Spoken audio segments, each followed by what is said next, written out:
Every morning, John, a simple fisherman, sails into the open sea. Same routine, same waters, same quiet life. But one day, the ocean changes. A thick fog rolls in, so dense he can't even see his own hands on the wheel. No horizon, no direction, no way back. Lost and drifting, he suddenly spots a boat emerging from the mist. No lights, no movement, just silence. Curious and desperate, John ties his small boat to it and steps inside. The moment he enters, everything goes dark. But when he steps outside, it's gone, even though he had secured it tightly. Shock turns into confusion as he notices something even stranger. The fog has completely vanished. The new boat is completely empty. No crew, no sound, only a heavy, suffocating silence. But here's the terrifying part. The food is still fresh.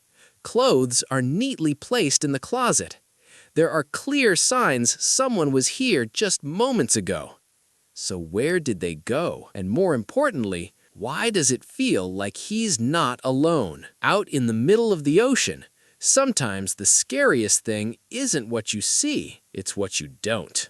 He attempts to start the vessel, but the engine refuses to respond. John is stunned. Such a massive yacht drifting alone in the middle of the sea makes no sense. He scans the horizon with binoculars, hoping to spot another ship nearby. But the fog has swallowed everything. Frustrated, he heads back to the control room and switches on the radio. Determined to call for help, he sends out a distress signal. "This boat is stranded at sea. If anyone can hear me, please respond." After transmitting the message, he decides it's best to return to his small fishing boat. The sky is bright and clear. It's afternoon now. He can't understand how time passed so quickly. With no other option, he returns to the deserted yacht and studies the navigation map, trying to figure out his location and a route back home. The real problem is the engine. It's damaged. If he wants to survive, he must repair it. He searches every corner of the boat, finally finds a toolbox, and after exhaustive effort, manages to fix the engine. The motor roars back to life. But the nightmare is far from over. He tries the radio again. Silence. No reply. The mystery deepens. Later, when he steps outside and moves toward the edge of the boat, he suddenly feels a violent shove from behind. He plunges straight into the sea. The waves are rough. The current is powerful. He struggles desperately, but manages to grab onto a fishing reel hanging from the side. The pressure of wind and water makes climbing back nearly impossible, but he refuses to give up. Slowly, painfully, he pulls himself back on board. Shaken but alive, he goes below deck again. Suddenly, a door slams shut behind him. At first, he assumes it's just the wind, but when he tries to open it, it won't budge.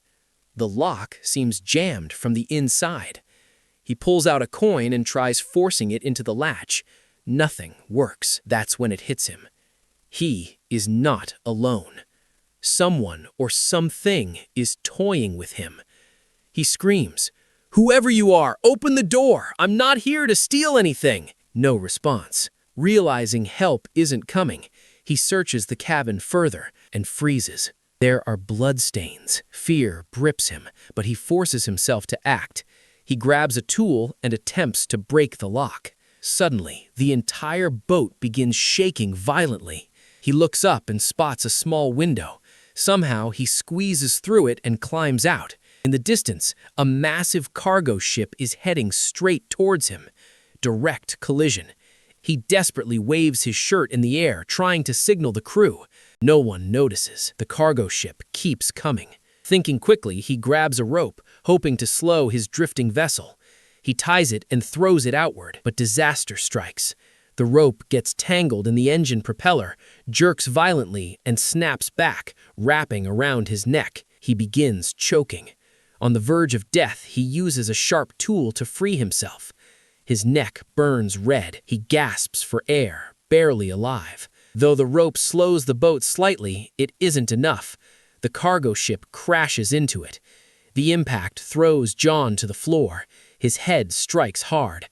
When he regains consciousness, the bathroom is flooded, but the water is strangely clean and fresh. Terrified and broken, he pleads again. "Whatever you are, please let me go." Weak, starving, and dehydrated, he drinks from the shower, but soon the water runs dry.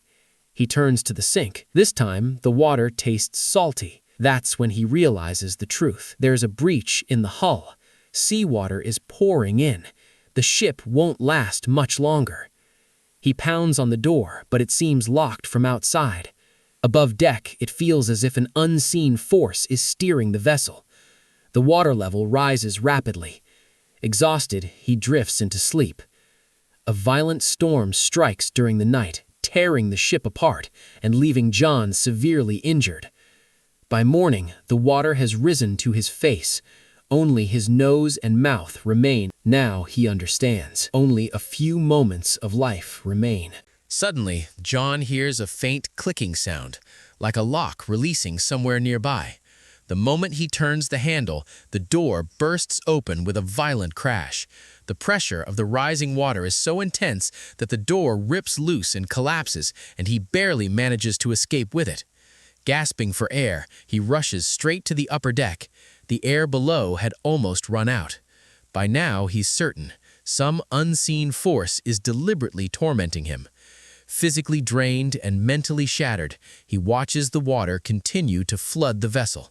He knows the ship could sink at any second. He makes up his mind. He will not die on this boat. An idea strikes him. He removes the emergency airbags and uses the broken bathroom door to build a makeshift raft. He secures everything tightly so it can float. But survival requires more than that. He gathers food supplies, drinking water, and essential tools. Fully prepared, he leaves the ship behind without looking back and slowly paddles into the open sea. Hours pass, yet the massive ship remains strangely afloat behind him. It should have sunk within minutes, but it hasn't. Confused, he thinks, if it's still floating, why not repair it completely? He reluctantly returns. First, he patches the damaged hull. Then he assembles a pump using pipes and tools to drain the seawater. Slowly, the water begins to clear out. After sealing the breaches and repairing additional damage, even reinforcing the exterior, he tries the radio again. Silence. Disappointed, he studies the map once more and attempts to restart the journey. But when he starts the engine, the ship refuses to move. It feels anchored by something invisible beneath the surface. Exhaustion overwhelms him. Then, from a distance, he spots another vessel approaching. This could be his only chance. He climbs onto his small raft and begins paddling toward it. But suddenly, that enormous ship accelerates, heading directly toward him, as if intentionally chasing him down. He paddles harder. The ship moves faster. At the last possible second, John leaps into the sea, trying to swim toward the distant vessel. But by the time he reaches the area, it's gone. That's when he realizes the horrifying truth. Something dark is controlling this cursed ship, and it refuses to let him leave. But as evening falls, the ocean grows colder. Dolphins swim beneath him, yet the freezing water becomes unbearable. Out of desperation, he climbs back onto the same ship. He's too weak to think clearly. Sick, exhausted, barely conscious, he wraps himself in a blanket and collapses in a cabin. Morning comes. He decides to leave again, but the cabin door is locked. Fear consumes him. His mind begins to fracture.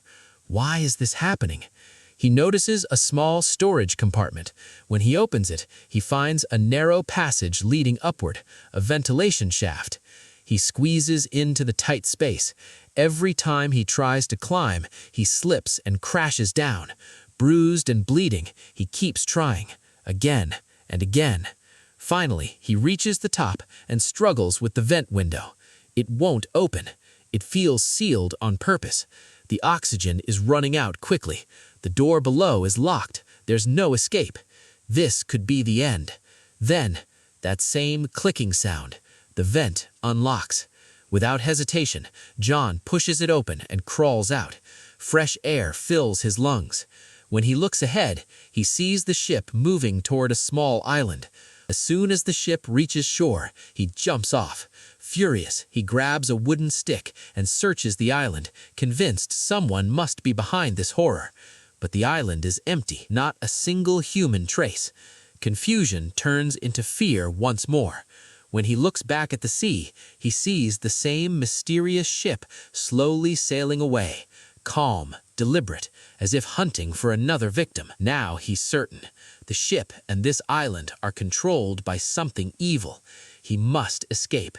He climbs to the highest peak of the island and spots another island far in the distance, but it's too far to see clearly. As he wanders around, something strange happens.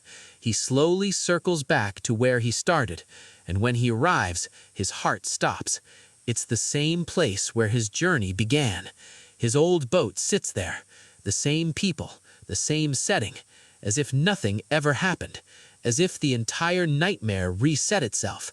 John stares in disbelief. Was it all a hallucination, a dream, or something far worse? But he knows the truth. What he experienced was real.